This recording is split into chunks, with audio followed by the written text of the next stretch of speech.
Can I turn this cheap £500 snotter of a Golf into a weapon for less than £2,500? This is going to be the cheapest way to embarrass an M3, maybe.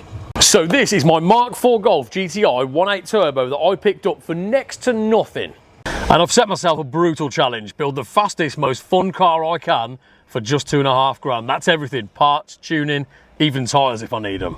The reason it's a brutal challenge is, as you can see, it's not in a very loved state. There is paint flaking off everywhere, it's tatty. It's a fairly straight car, but it needs a lot of love. Some obvious problems: it's unloved. There's dents and rust.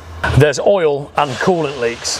However, as you can see, we're not doing too bad under the bonnet. Somebody at some point has already spent a little bit of money on this, and that stands me in good stead. However, I do have to go over and double check all the work they've done, because so far I've found several things that have been piped up wrong.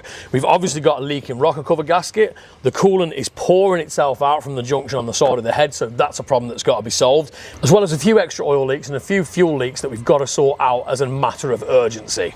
Not forgetting this problem: the gearbox is about shagged. It barely goes into reverse and it barely clings onto first, so that is one of the first things I've got to solve.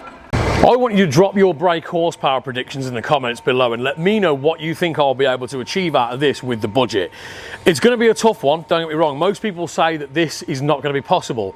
I beg to differ, however, because I've got a Mark 4 Golf GTI, £2,500, and a dream to make it fast. So let me know what you think in the comments. Now, there's a few rules to this. I'm not allowed any sponsorships. I can't have companies giving me parts for free.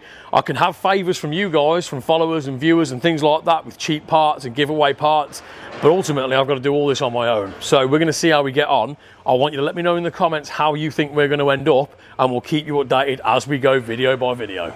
This is what every broke car guy dreams of doing, and I'm doing it for real. Most people scrap or break these Mark 4s, but I'm turning mine into an absolute weapon.